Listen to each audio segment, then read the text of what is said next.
বন্ধুগণ, কি অবস্থা সবার? এই মামনি দেখছি আবার আমাকে নিয়ে কিছু কথা বলেছে, আমাকে নিয়ে রোস্ট করেছে। তো চলো দেখে নি কি আবার রোস্ট করেছে আমাকে। পেঁচুয়াদা আরেকটা কথা শোনো, আমরা নাকি ছাপড়া ছাপড়ি। আরে বোন, এতদিন ধরে তো তোমাকে এটাই বোঝাচ্ছিলাম যে তোমরা ছাপরা ছাপরি। এটা এখন বিশ্বাস করলে তো, মানে মানলে তো যে তুমি ছাপরা ছাপরি? আরে এটাই বোঝে না, তোমরা তো ছাপরা ছাপরি। এটা আবার বলার কি আছে নতুন করে? ছাপরা ছাপরি বলছিলাম, ছাপরা ছাপরি হও। নিজে দেখেছো, নিজে তো একটা ছাপড়ার থেকে অধম। আর এই দেখো বন্ধুগণ, আমার একটা ভিডিওর স্ক্রিনশট নিয়ে দেখাচ্ছি আমি নাকি ছাপরা।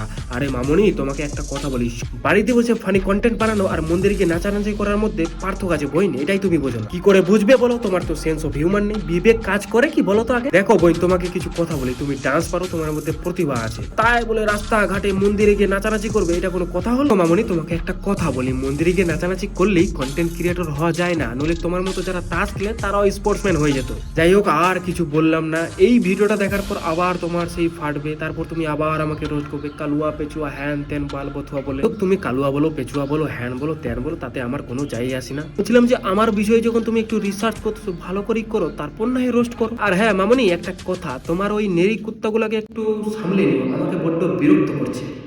अबे साले।